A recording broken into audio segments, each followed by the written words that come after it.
Here they come.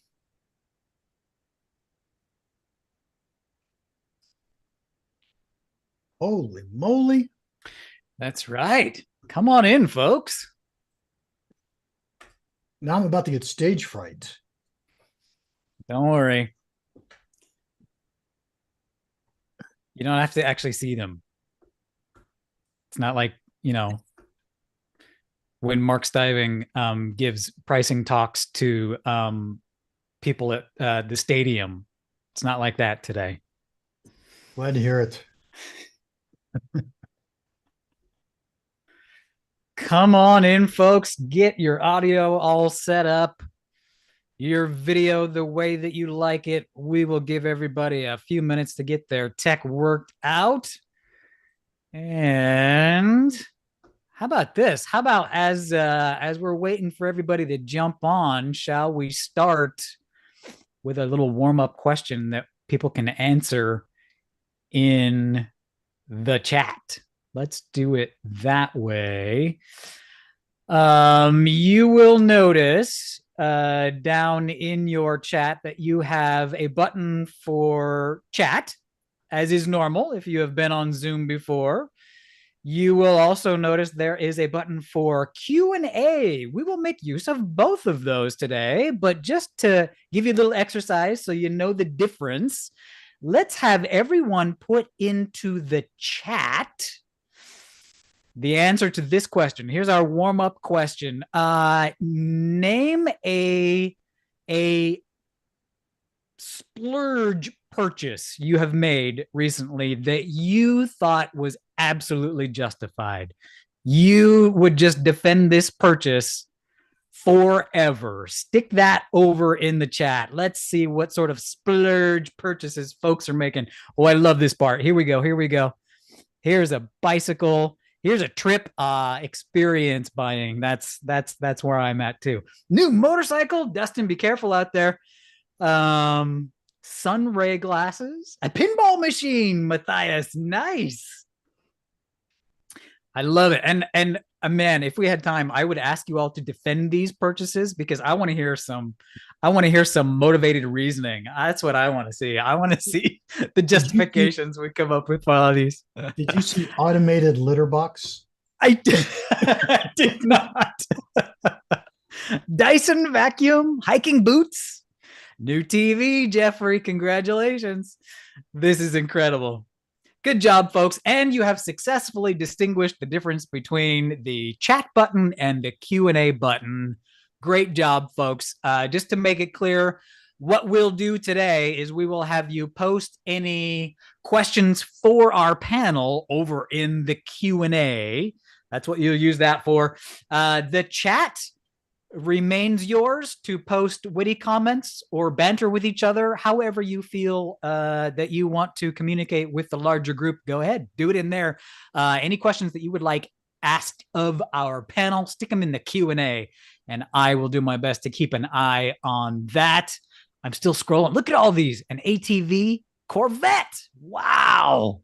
Corvette. All righty, gang. I think. Wait. Go ahead, Mark. You got more? You see Michael Couch, he ordered cheese from the Parma region in Italy. Now that's unique. Man, isn't it so fun living in the future here? It Where is. we can just say, I'd like some cheese from the Parma region, and it just comes to your door. Fly rod, Victor. You and I need to go fishing. That's what I see. That's what I think's gonna happen here. Hot tub, Don. Woo. All right. All righty, gang. Let us get some of the preliminaries out of the way here. First, housekeeping items. We've covered the difference between the chat and the Q&A. Stick your questions for our panel today in the Q&A. That's what we got there. Item number 2, yes, you will receive a copy of the webinar today. Everyone who's registered will, in the coming days, receive a recording of everything so that you can reference that to your heart's content. No need to furiously take notes, as you can just relax and listen.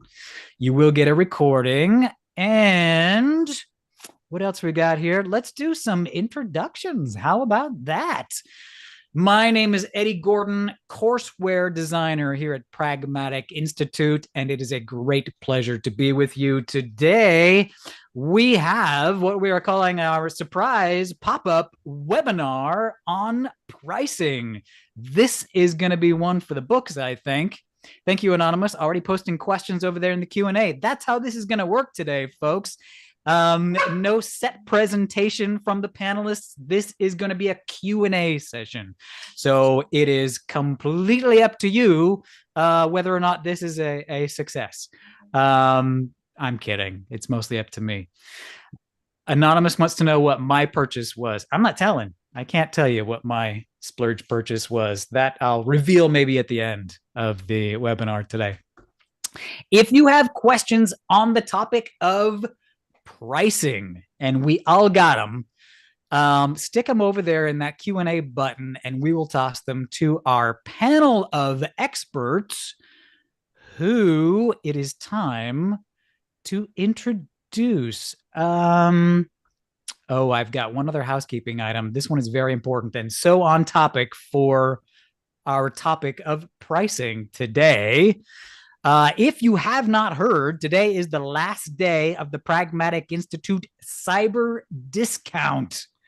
Maybe you've researched Pragmatic Institute courses. Maybe you've attended some public events and are thinking about purchasing a Pragmatic Institute course.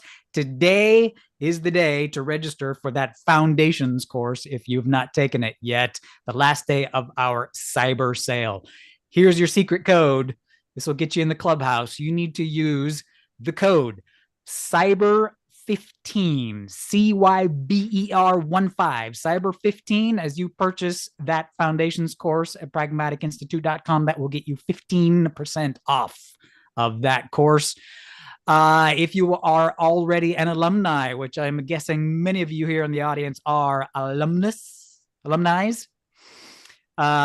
you can also receive $100 off of 2 courses or $200 off 3 courses by taking advantage of that same sale. Head over to pragmaticinstitute.com. The secret code cyber15 for that discount. Last day of the Cyber Week sale. And as we get to the panelists here, I'll have them critique whether or not we did a good job with that sale, because that seems apropos, does it not? All right, enough blather from me. Let's introduce the Avengers of pricing, who we have assembled today for our webinar. We have the VP of Strategic Pricing and Analysis at WillScot, Stacy Schofield. Hello, Stacy. How are you? Just for kicks, where are you broadcasting from today? I'm coming to you from Phoenix, Arizona. Lovely, lovely Phoenix. It is finally reaching temperatures in Phoenix that enable us to go outside. It's nice. The reason we all live here. That's right. We also have pricing expert extraordinaire, Mark Stiving. It is so good to see you again, my friend. Welcome back. Mark Stiving, you are probably saying really important things right now, and for whatever reason, I cannot hear you. There's too many. There he is. Around. So just so you know, I live in Reno and I got my first snow this morning. So, hey. Snow in Reno. Should be a song. Should be a song. We also have Director of Pricing at Kartasad Shahzad. How are you? Doing great. And just so you know, the one who splurged on PS5, you're my favorite. the PS5 fan of there. We're a Nintendo Switch family here in my house. I have to push my kids aside if I want any time on the Switch here. Family bonding is what it's about. Like, exactly. I bond with my elbows. Please let me get on. And we also have Senior Director of Pricing Strategy at Intercom, Karthik Mahadevan. How are you, Karthik? I'm doing good. I'm joining from Atlanta Metro. Excited to be here. No snow in Atlanta yet this year? Not yet. Gone freezing temperatures, but no snow yet. Oh, very good. Very good. Freezing temperatures. It hits about 70 degrees here in Phoenix, and Stacy and I are like, where's my turtleneck? Where's my parka? All righty, gang. We have a handful of pre-submitted questions that we have collected on the topic of pricing, but of course, this is all about. Oh, look at all these awesome questions we're already getting over here in the Q&A. Wonderful. I will do my best, folks, to get to as many of those as possible. In fact, we'll give priority to the folks that are here with us in the webinar, asking some questions. I imagine we're probably going to have a few more than we even have time for today in our time together. So at the end here, we'll have you guys maybe give some contact info so that folks can reach out to you at the end if they've got some important questions that we just didn't get to today. I'm going to kick us off with a sort of umbrella question on the topic of pricing today. Let's throw, I'm going to pick on you first, Mark. Here we go. Why do you think that no matter the role, pricing continues to be one of the most difficult areas of focus for product professionals? Everybody feels like they don't quite have it right. There's always more to learn. Why is it such a hard question? There's about 100 answers to that. Good. But if I were to give you the easier answers, it would be, I define value-based pricing as pricing what a customer is willing to pay. And it's impossible to read your customer's mind, so you can never get it right. All we can ever do is get closer and closer to what the right answer is. And so, if someone else comes up with a new idea, we find a new way to do price segmentation, we find a new technique, we change our product, we add more value, it's always changing. And so we just never know the answer. But I would say go into it as with the goal that says, I'm trying to charge what my customers are willing to pay. I want to understand how my customers perceive value, and you'll get closer and closer every day, every time you do something. Good. I saw a bunch of head nods from the panel as we asked that question. Anyone else want to chime in on that? Why is this question so difficult?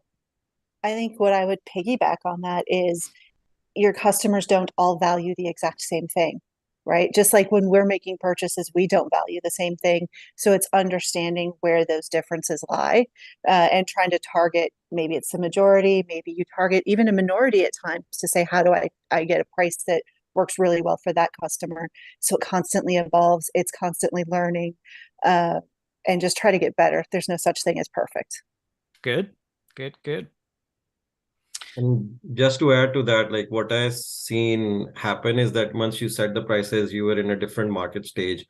Over time, like competition, market landscape, they keep on changing. So it's not like you set something and set in stone. You have to keep refining it as we go. And that's why like we constantly monitor the price realization or what kind of prices we are getting from different segments, and then tweak it as we go on. So it's a continuous process all the time. There we go. So it's not necessarily that we're just getting it wrong always. We just need to change our thinking about it. It's not a task that's done one time. It's more like laundry, right? You're never done with it. There's just going to be more to do, and that's okay. Just keep on top of it. Yeah. All righty. Let's jump into some of these Q&A questions over here. We have first from Anonymous, who asked, how would you recommend applying value-based pricing when bundling multiple products together? Bundling seems to connote discounting, which to me runs counter to the idea of value-based pricing. Do we have a conflict of interest here? Bundling, does it work with value-based pricing? Who's got the biggest smile? Saad, you've got the biggest smile. You seem to connect with that question. Yeah, I've been working on it for a while, so maybe I can start it. Okay. So bundling value-based pricing, let's break out the two. Value-based pricing, exactly what Mark said, like what is your customer willingness to pay? Discounting, the way you should think about it is you're doing discounting to change a behavior or to get something from the customer. Discounting is not like, oh, you can't afford to pay, so I'm going to discount it a little bit. That's why you have packages. So whenever we discount, the idea behind the scenes is that, all right, I'm going to discount if you're going to buy more. I'm going to discount if you're going to do something for me. I'm going to discount if you're going to do early renewals or upgrade or do something for me in return. That's why discounting is the incentive to do it. So when we're talking about bundling, you're increasing the overall size of spend that you have from them. And that's where like, okay, giving them a little bit of discount makes sense, because now you're having somebody who's paying you $100, you're asking them to pay you $200, $300, and that's where you can discount more and bundle more together. The main thing about like it's a pricing question as well, it's a packaging question and a very customer-centric question when it comes to bundling. Like key thing that we did an exercise earlier this year, we found out like when you're bundling these things together, you have to understand like who the customer is and the buyer. Is it the same across those bundles, right? Really, like you have come up with different products and the same buyer is the right one for it.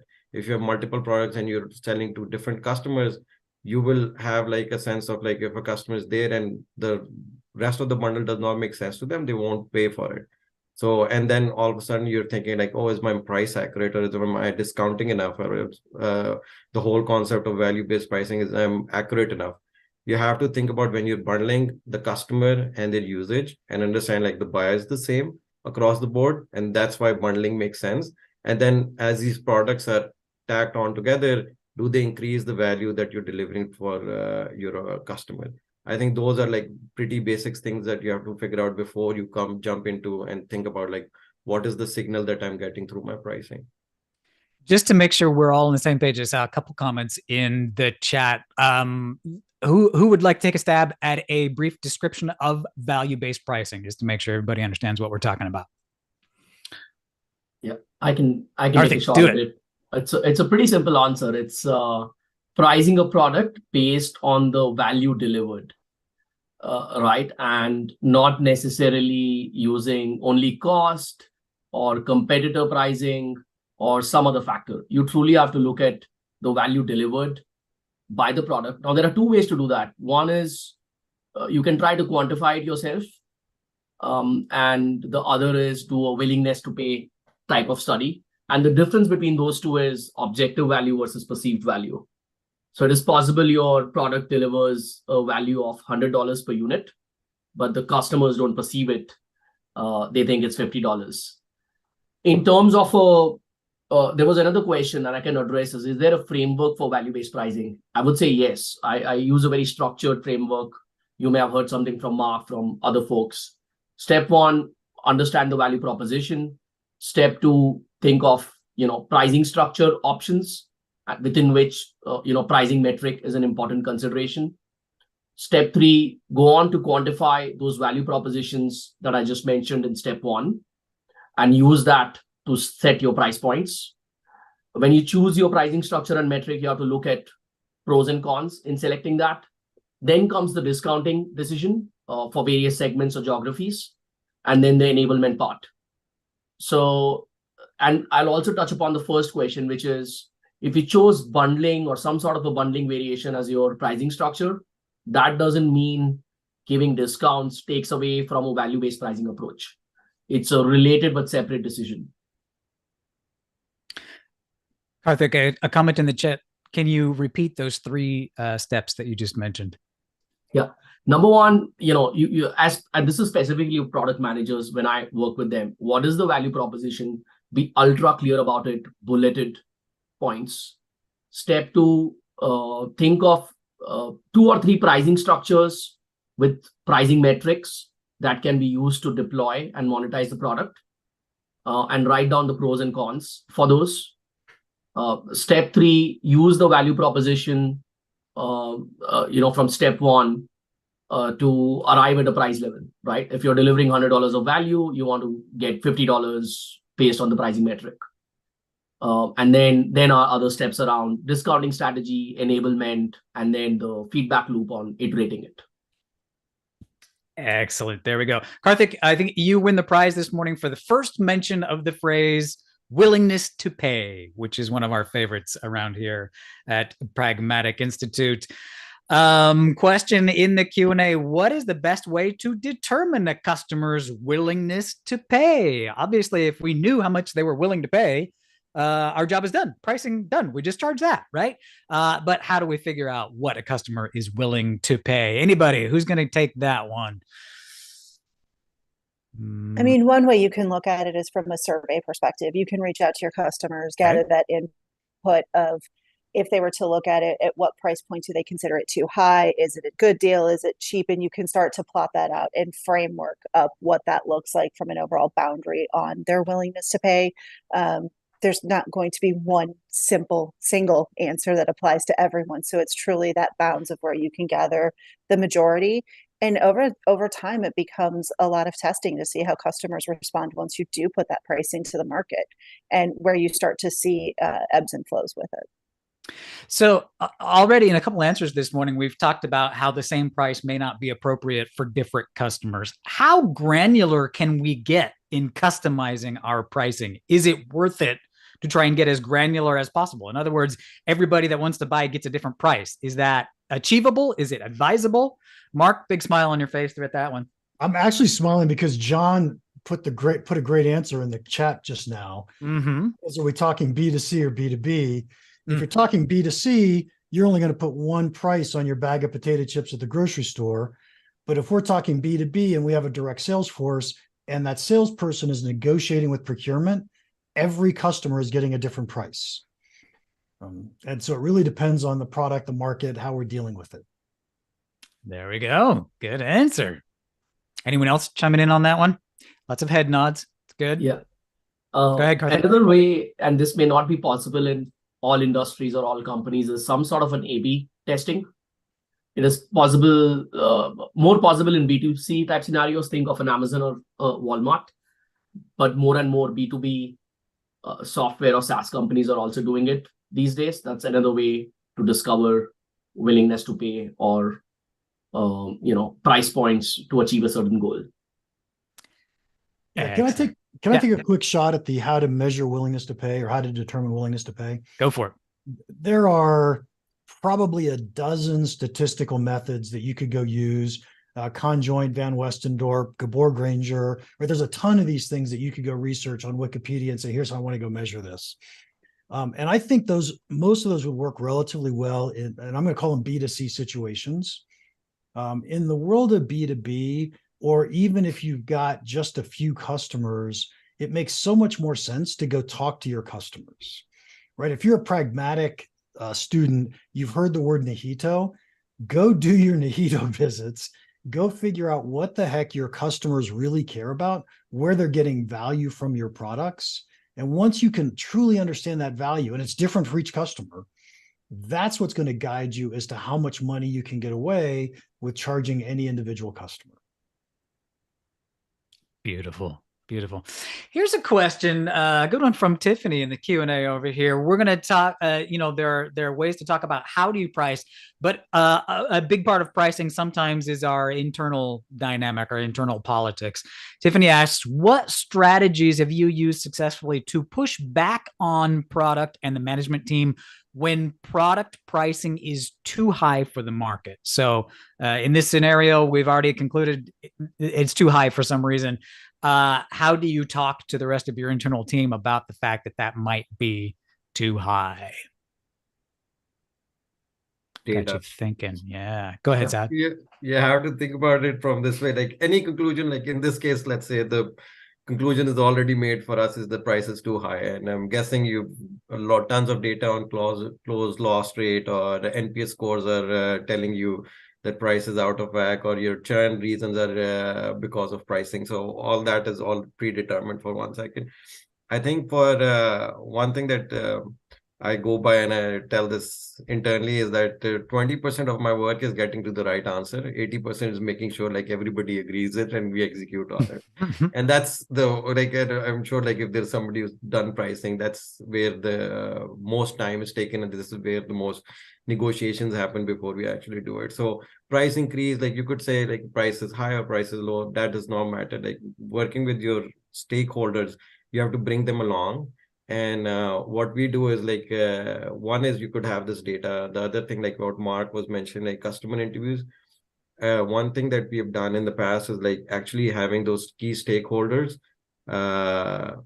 join in those interviews. So they get like first-hand experience of what we are learning and we learn together. That helps us when we are at the end of it and saying, okay, this is what we recommend. Everyone is on the same page, the same knowledge base is there, and then you can move on from there. That's one way of doing it. The other way of doing it is just making sure that the stakeholders that you have, they all have a consistent goal across the board. Because the reason why we internally, this creates a big issue is like, okay, finance is probably in this case, like if pricing is too high, finance is probably happy. Their predictions or what they think they'll get next year goes high. But on the other hand, you have like sales team will have a struggling meeting quota, or a product manager who's struggling getting adoption of their product. So you have to figure out like across the board, like what's the overall strategy you're coming up with. And it's okay to say at times that my strategy right now is to acquire as many customers as possible. That's why we're going with a lower price strategy or penetration pricing. Or my strategy overall is to monetize the best I can. And those are key things. But I think like getting that across the board in a clear sense across your stakeholders, that's the difficult part, and making sure like everyone's aligned to it, because each stakeholder has their own objectives and North Stars, what they go for. Right. Yeah. Question in the Q&A. What if you just sort of get an edict from upper management? You're going to raise the price so much percentage. Just do it. I mean, you want to keep your job, right? That works. Okay, here's the thing. That works for internally. It won't work for your customers. You go to your customer and say, I'm going to increase your price. And the reason is because my execs told me. Okay. Oh, well, then fine. Here's more money. Great. Good. Yes, definitely. Some of the soft skills come into play here, as they are called. Sometimes we have to deal with the internal dynamics as well. Eddie, I don't want to leave that topic without saying one thing, if I may. Please. And that is, every time we lose a deal, we lose it for two reasons. One reason is the price is too high, because I could have lowered the price to win the deal. The other reason is the customer didn't perceive enough value to justify paying for it. So my question is always, why do we reach for price before we reach for communicating value? And I like that. I always push back on that. Well, and how did we miss so far on what the product team thought the value would be for that product to drive that price that the customers aren't perceiving? So is there something we can do from a product side to change that and actually build up the value that they were anticipating? Or is it truly a price decision? I think price can often be the easy first lever to pull, Mark, exactly to your point. And we default to that as opposed to taking the step back and saying, why do these things not match? Why is what we intended when we went to market from a value perspective not resonating across that customer base? Yep. Let's stick with it. That is a fantastic question. What can we do to ensure that the value perception is what we think it should be? I think some of it can be from a testing perspective, right? If you are introducing something new and you have customers that are already very loyal to your product, to your brand, whatever it may be, work with them, introduce it and say, here's maybe what we're thinking, get their feedback on exactly how that works. And see if those pieces align, because if your most loyal customers aren't seeing the same thing that you're intending for, you've missed. So how do you now go back and rethink that before you actually try to do some sort of broad implementation, where now instead of just a few products out in a few customers' hands, you've tried to introduce this broadly, you now have, a ton of inventory on hand, maybe whatever it is, and you're just not in the right spot. Right. And actually, I think even the way that I phrased that question betrays a bit of a bias, right? I said, how do we ensure that they have the value we think they should have? That's not how it works. Your job should be to discover how they are valuing the product, right? Other way around. Awesome. Go ahead, Mark. Very interesting concept, Eddie, around what you just said is, think about someone who's selling a subscription product today.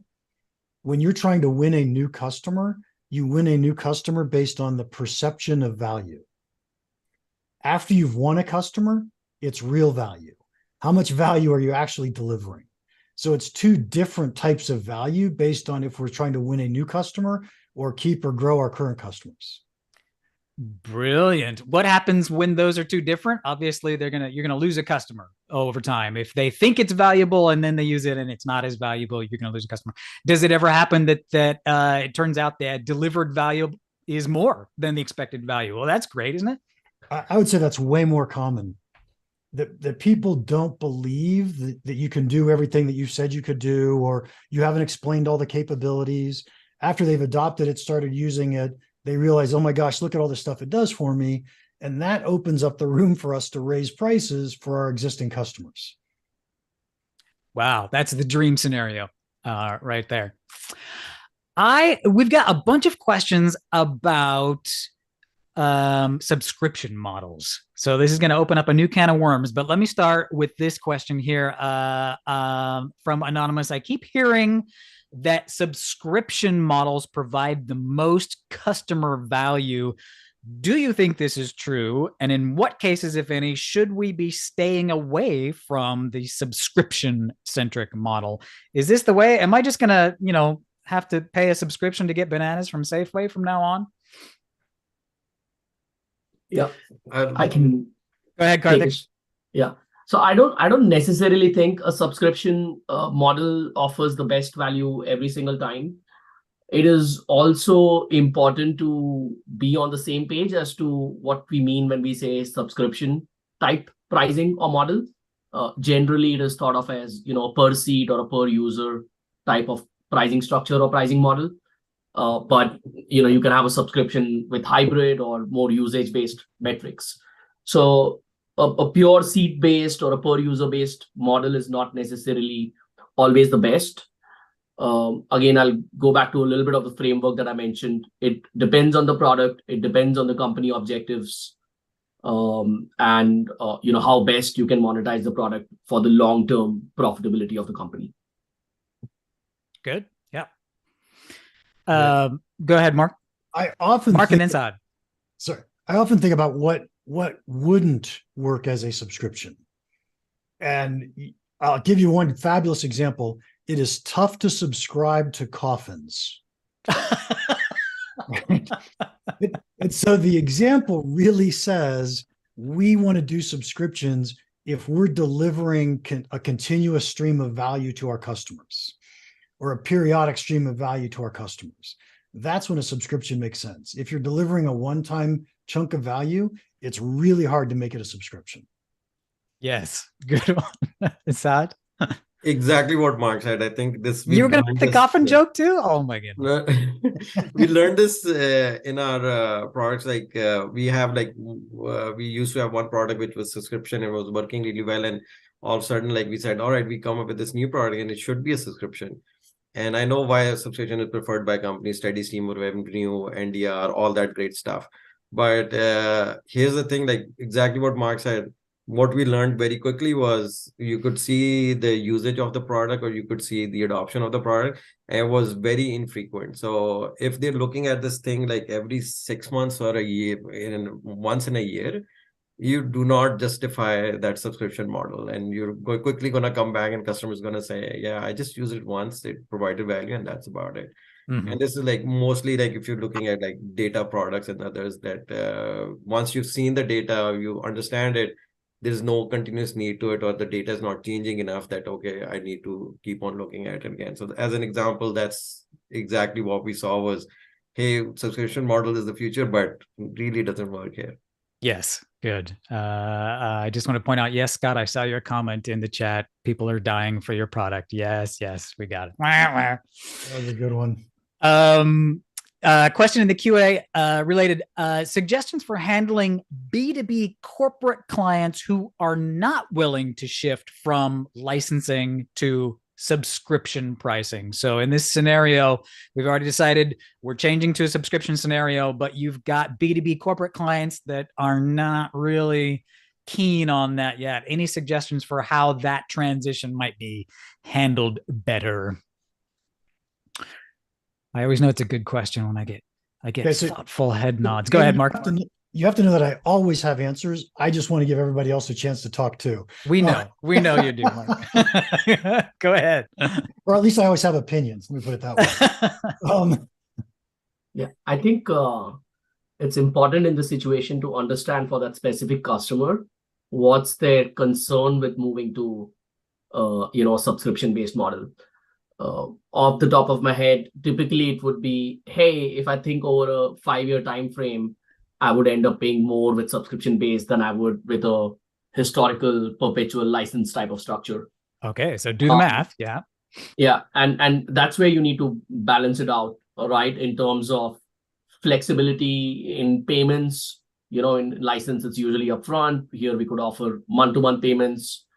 You have to create some sort of a product structure also to nudge them towards moving, right? So new features and enhancements can be on the subscription type of structure.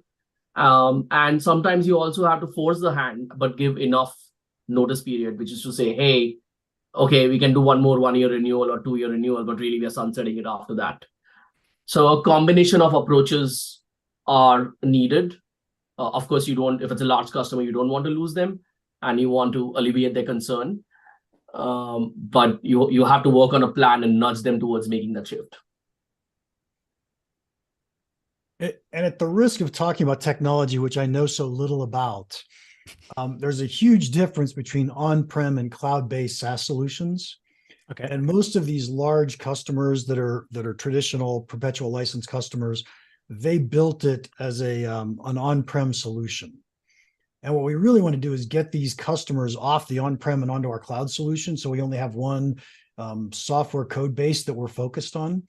So my recommendation to all my clients is stop developing anything on the on-prem platforms. All new features go on the cloud. All new features go on the cloud. And if a customer eventually says, oh, I need that new feature, guess what? It's on the cloud. That's where our subscription runs. Brilliant. How about, all right, so I don't know much about technology, Mark. How about IP? Let's try a question about IT. This one from Allison in the QA. Does anyone have experience pricing IP? I work in the area of health research and data. There is a lot of value in that information to drug therapy developers. Where do we even begin in pricing the value of this data? Secondly, are there any additional pricing add-on considerations we should fold into the base costs, the costs of repurposing the data licensing, etc.? Okay, several things to break down in that question. First of all, how in the world do you price IP? Is it the same as any other SaaS or physical product, gang? The answer is yes. It is the same. There we go. There you go, Allison. I'm going to say it's the same in the following way. Pricing is always about figuring out how much your customer is willing to pay. It's always about understanding how much value you're giving to your customer. I don't care if you're delivering hardware, software, a service, or data. It doesn't matter. What's your customer going to do with it and how much more money are they going to make because they have your product? And when you start thinking that way, that's what gives you the answer to how do you price your intellectual property.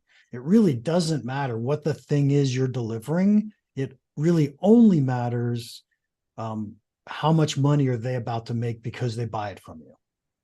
That's a good way to put it. How much money are they about to make because they buy the thing from you? Yeah. That drills it down. Just one point to add there. Yeah. Saad and then Karthik. Just wanted to add one small thing on what just Mark said. Understand like the concept across the board, like if you're pricing SaaS, you're pricing actual physical products, or you're pricing like things like IP. At the end of the day, like if you're trying to understand what is the customer willing to pay, there, and I know I'm oversimplifying here, but there are three main areas where you should be looking at. Does this reduce cost for my customer? Does it increase their revenue, or does it reduce any risk? And those three are the major components that you should be looking into and then saying, okay, that's primarily determines what is the value that you delivered. If it is differentiated than your competition, the better, the more pricing power you have.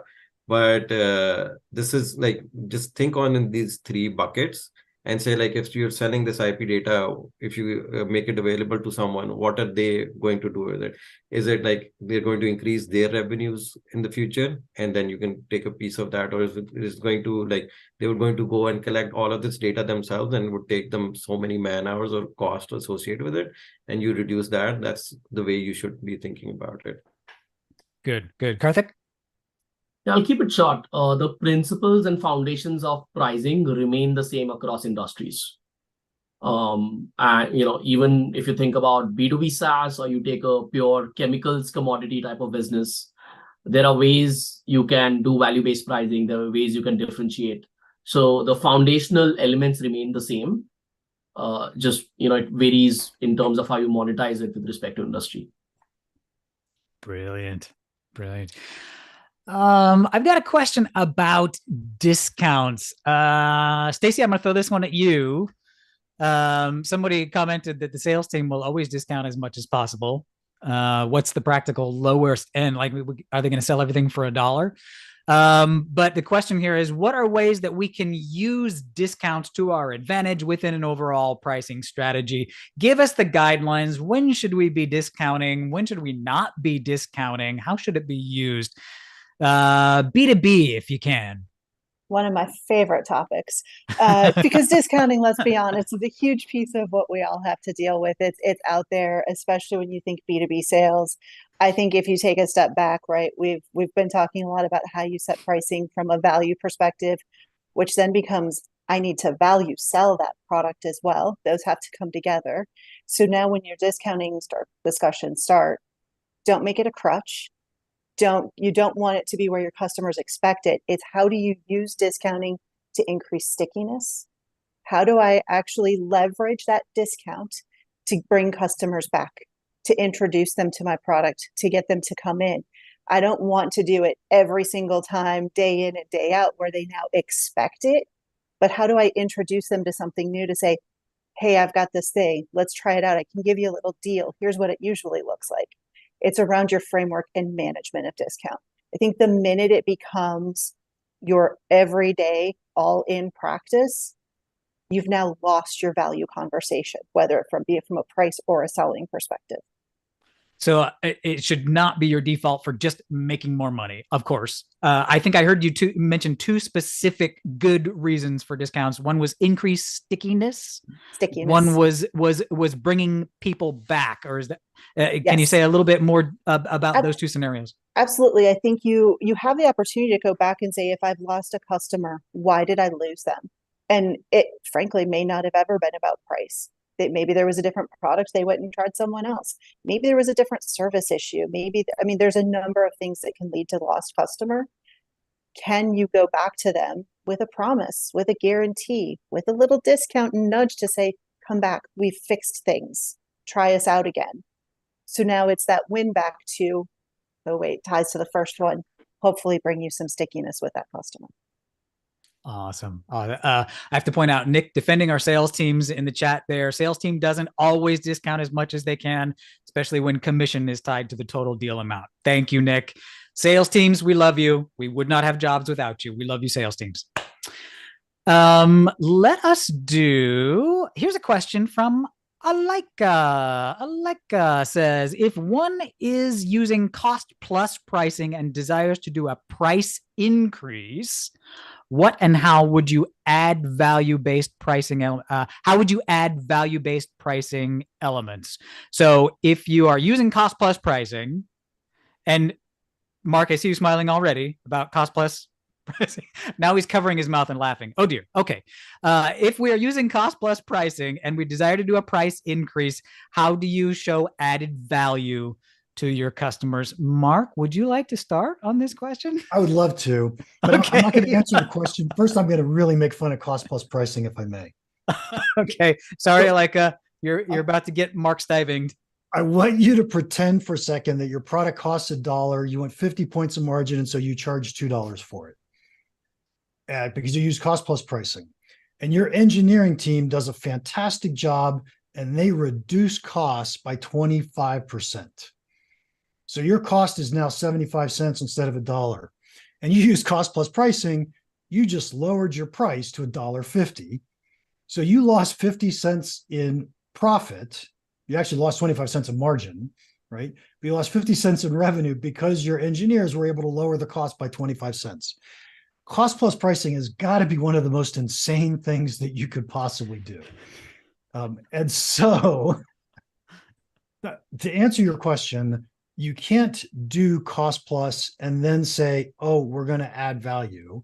What you really are going to do is you're going to start saying, hey, we can justify a higher price than what our cost floor enables. We justify that higher price with this value. And so now you're doing value selling, you're doing value-based pricing, totally okay. It's a nice step-by-step way to get out of cost plus pricing. And as Steve points out, cost plus is very common in defense contracting, and that's actually part of the contract, right? It's T&M. We're selling you based on T&M, so sorry that you have to live that way. Go. Anyone else on cost plus pricing or how to increase if you're already using it? Like one argument that I've seen in the past is like if your business is based on commodity heavy and that particular commodity is used quite a bit in your business and the cost has increased, you could always make the argument of saying, yeah, my cost increased, that's why I'm passing it on to you, and that's fine. But plus one with Mark, like please don't use cost plus models, pricing models at least. Unless you have to, I guess, right? Awesome. Yeah. Good.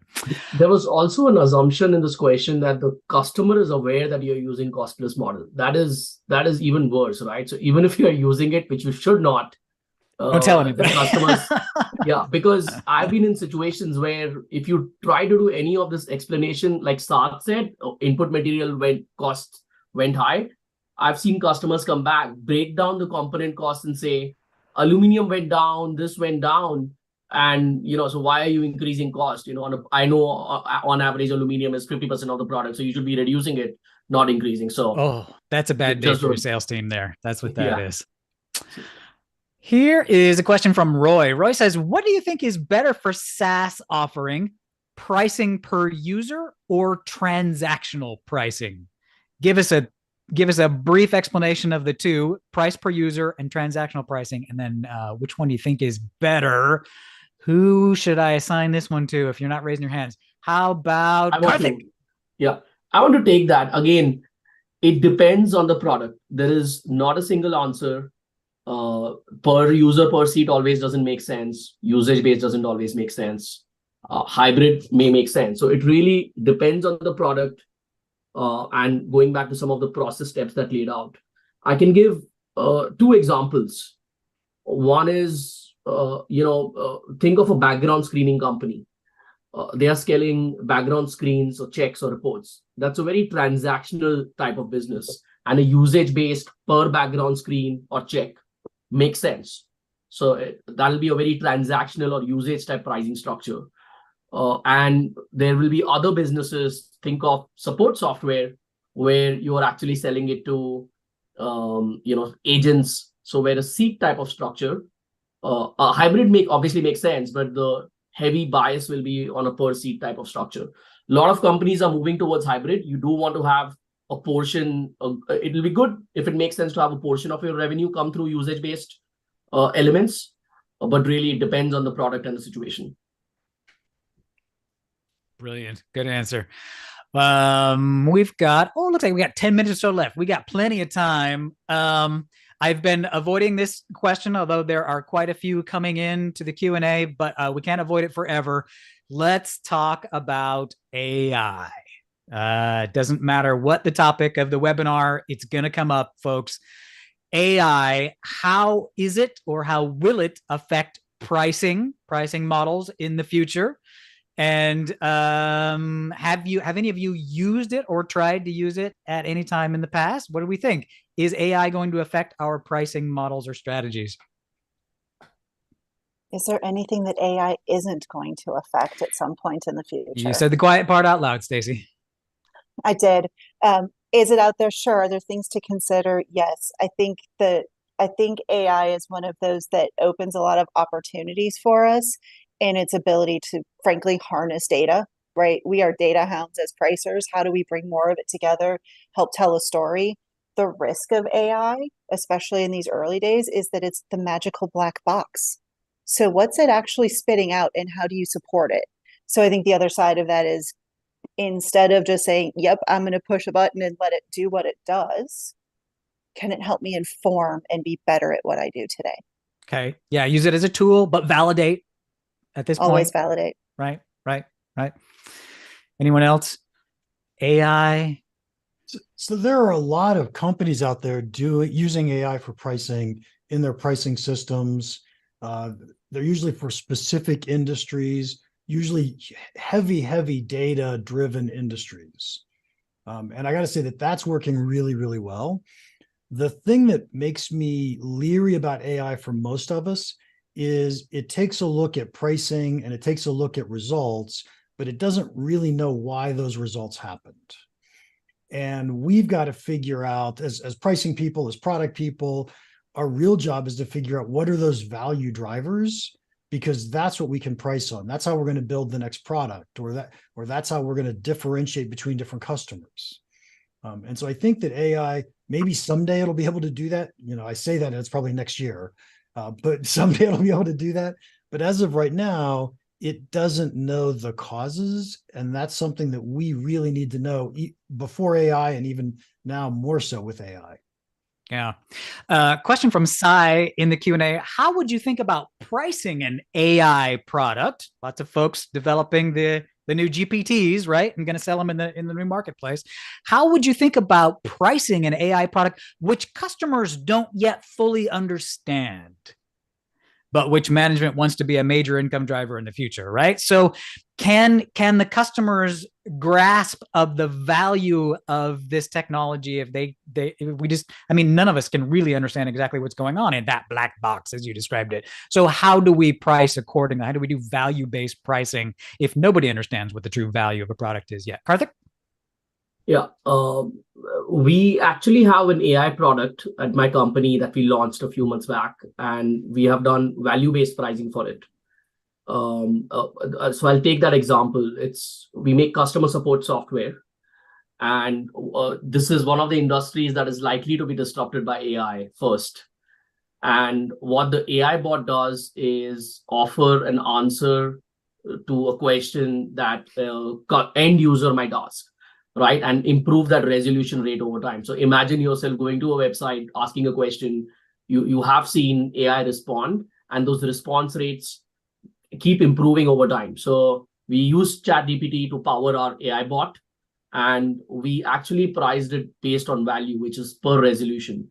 If it resolves the customer query, and that does not have to go to a human being to answer, which will take 7 or 8 minutes, perhaps, of back and forth, then we charge only for those resolutions of queries, not just the interaction, right? Because you can have 10 back and forth interactions to get to that answer. Mm-hmm. It's based on per resolution, value-based. This is very new. Companies are exploring other ways to monetize it, right? Flat fee, seat-based, like Microsoft have done on its Copilot, $20 per seat, regardless of how much you use it, which may make sense if you want to increase engagement and want to increase stickiness. So again, depends on the product a little bit, still very new space. We got to see what happens in the next 12 months. I like that. Solve based on problems solved, right? The user understands if their problem was solved. They have a concept of value if their problem got solved, right? That's pretty cool. I like that. All right. May I use this as an opportunity to teach a quick lesson? Please. There's a difference between platforms and solutions. And solutions are what Karthik just described, which was an amazing way to do pricing for AI, right? Because we're solving a specific problem, and we know the value of solving that problem. ChatGPT is a platform that we can all go in and type anything we want on. And so I might type the thing that makes me $1 million, and ChatGPT is still going to charge me $20 a month, because they're selling the capability or the platform. And so if you as a company have a platform that you're selling, my strong recommendation is almost always see if you can find a specific market segment that you can go solve their problems with your platform. You could still sell your platform cost plus, I don't care. But to be able to bundle up the solution to a specific problem like customer support suddenly gives you the ability to charge for the solution, not charge for the platform. And platform pricing is almost always going to end up to be something like cost plus pricing. Okay, there we go. Cool. Yeah, whole new world, folks. AI. No reason to be scared yet. We got time for a couple more here. Here is a question from our good friend Anonymous. What are the most effective ways you found of testing pricing before putting something into production? How do you do that? It's not in production yet. You just like to test the pricing. Is it possible? How do you arrive at a price before something is even produced? Let me clarify, like the product's not developed and you want to test the price on it? And I'm going to add on to it. In the development process, at what point should you start considering price, and how would you narrow it down? So the product is not yet in the market. You're in development. When do I start talking about price, and how do I come to a good conclusion there? To your product team, the time they think about the product, you should be talking to them.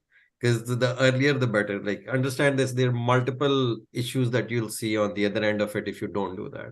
It's not just pricing. You're looking at packages and pricing. So think about like, oh, they're developing a software and has multiple features. And maybe they don't put the on and off switch on all of those features, thinking like, oh, yeah, it's just one solution. And later you found out from a customer that, oh, yeah, these features bundled in this way provide certain sort of value. And then these features bundled this way provide certain value, and you want to make those changes, and if you didn't talk to your product team, probably they can't, and they'll ask for more engineering and dev work, and that would cost you a lot more to do that.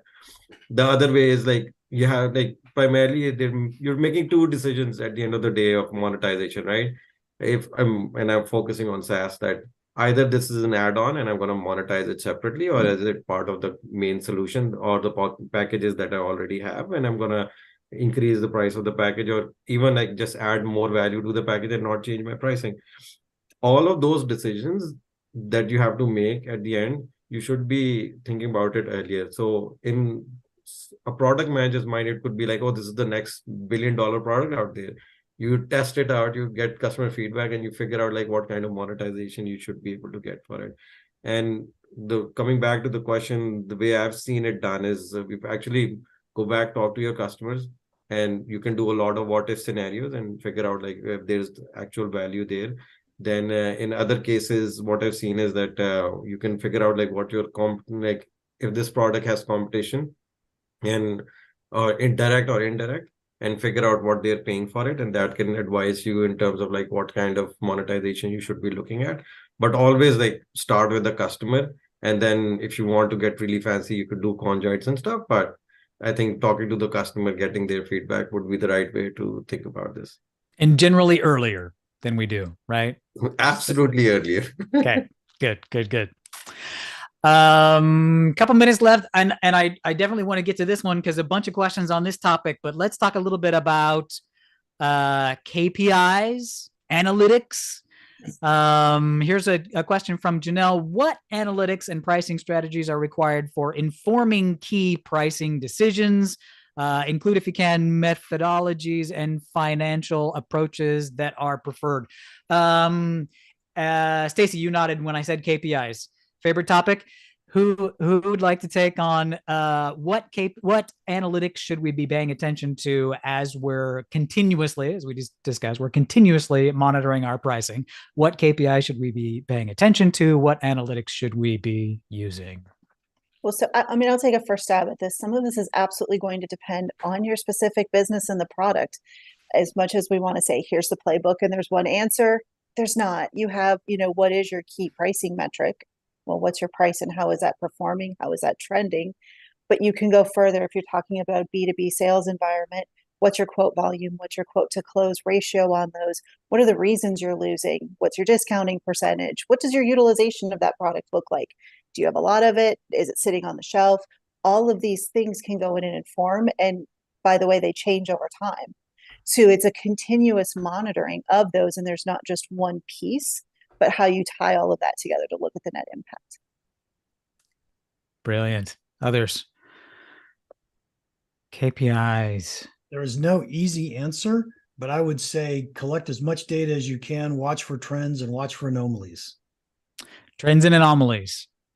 And what do we do with those anomalies? Do we just throw them out, or do we look at them and say, oh, there might be something more going on here? Well, if they're my fault, I hide them. Yep. There are dozens and dozens of metrics, just depending on what project you're working on.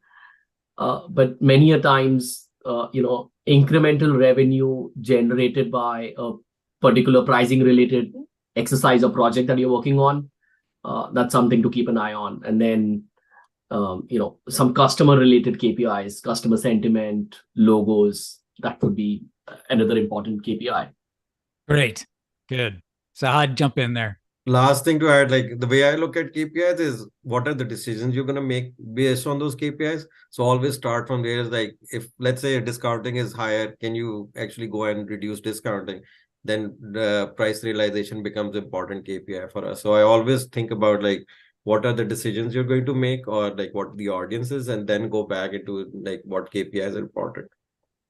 Brilliant. Gang, our time is nearly there.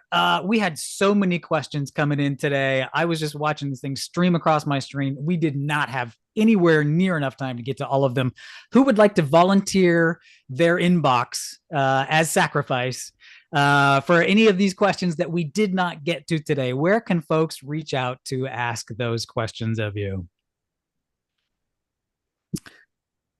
My recommendation would be is if you post it on LinkedIn and tag me, I will do my best to answer it. Mark has volunteered his tribute. His LinkedIn is the sacrifice. Anyone else want to jump in there? I can tag team with Mark on responding. LinkedIn. Is that the way? LinkedIn, or if you just send a list of questions to us, that's doable. Anything is fine. Brilliant. LinkedIn, leverage the community. There's always discussion going on out there. Fantastic, folks. Let me put in one final plug for the last day of the Pragmatic Institute Cyber Week sale. Cyber 15, SYBER15. That's your code word to get 15% off of the Foundations course, or $100 off 2 courses, $200 off 3 courses if you're the alumni already. I am not, the irony is not escaping me that I'm doing a discount plug on the end of our pricing panel, but we're just all about being meta here. That's what we do. Gang, this has been so incredible, so much fun as well. I've enjoyed this. I hope that you have as well. And folks who have joined us in the webinar today, thank you so much for your questions. You are the ones that made this valuable. See all these buzzwords I like to throw out here. You have provided the value for today's product. Thank you so much for being with us. Gang, we hope to do this again. See you the next time that we can do it. And everyone have a fantastic week. We'll see you next time on the webinar for Pragmatic.